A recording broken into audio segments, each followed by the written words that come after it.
অজানা আতঙ্কের ছায়া আবার ঝাড়গ্রামের জঙ্গলে। ওটা কিসের ছাপ? এটাই এখন প্রধান জিজ্ঞাসা জঙ্গল সংলগ্ন অঞ্চলের মানুষদের। বৃহস্পতিবার সকালে জঙ্গলে গিয়ে বিভিন্ন জায়গায় অজানা জন্তুর পায়ের ছাপ। এর আগেও ঝাড়গ্রামের জঙ্গলে বড় বড় পায়ের ছাপ দেখা গিয়েছিল। শেষ পর্যন্ত ধরা পড়েছিল বাঘটি। সেই আতঙ্কের রেশ কাটতে না কাটতেই আবারও জিতুশোলের জঙ্গলের কাছে অজানা পায়ের ছাপে এলাকায় আতঙ্কের পরিবেশ। বৃহস্পতিবার সাত সকালে স্থানীয় মানুষজন গিয়েছিলেন জঙ্গলে ছাতু তুলতে। তখনই দেখা যায় অজানা ছাপ। মুহূর্তে খবর দেওয়া হয় বন দপ্তরে। বন দপ্তর প্রাথমিকভাবে বাঘের উপস্থিতির কথা নাকচ করে দিলেও বলতে পারেনি এটা কোন জন্তুর পায়ের ছাপ। জঙ্গলে প্রথম যখন ঢুকি তারপরে দেখি যে ওই পায়ের এই যে বড় বড় থাবা, হ্যাঁ, দেখে মনে হয় যে এটা কুকুরের নাই আর এটা হুঁড়ারেরও নাই।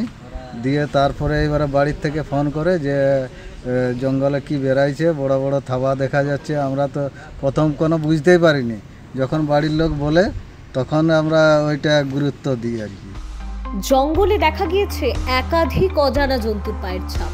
খবর মুখে মুখে ছড়িয়ে পড়তেই উপস্থিত স্থানীয় পঞ্চায়েত সদস্য, তিনিও ঘুরে ফিরে দেখে আতঙ্কের কথাই বললেন। বন দপ্তরে খোঁজ দিই, বন দপ্তর লোক আসেন সঙ্গে সঙ্গে।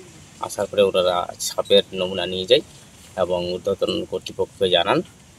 ওনারা বলেন যে মোটামুটি এটা বাঘ নেই, অন্য কিছু হতে পারে, অত আতঙ্কের বিষয় নেই। মোটামুটি জঙ্গলে একা একা ঘোরাঘুরি করা যাবে না। আতঙ্ক অবশ্যই যখন অজানা পশু জানোয়ার। সাধারণত বছরের সবসময় পর্যটকদের ভিড় লেগেই থাকে ঝাড়গ্রামে, আর আতঙ্কের কথা জানাজানি হতে বেশি সময় নেয়নি। আতঙ্ক ছড়িয়েছে মানুষের মুখে মুখে। বন দপ্তরের পক্ষ থেকে স্থানীয় মানুষদের বলা হয়েছে একা জঙ্গলে না যেতে। সকালে যারা গিয়েছিলেন জঙ্গলে ছাতু কুড়োতে তাদের মুখ থেকেই শুনুন।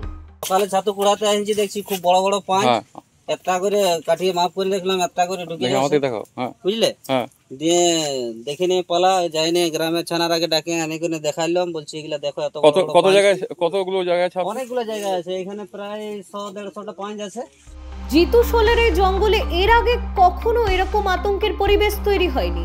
স্থানীয় মানুষদের প্রতিদিনই জঙ্গলে যেতে হয় জীবন জীবিকা নির্বাহের জন্য।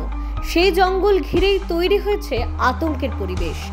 বন দপ্তর এবং স্থানীয় মানুষজন ইতিমধ্যে পায়ের ছাপগুলোকে গোল করে মার্ক করে রেখেছে।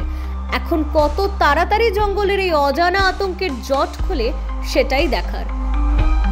ঝাড়গ্রাম থেকে অরূপ ঘোষের রিপোর্ট, নিউজ পোল বাংলা।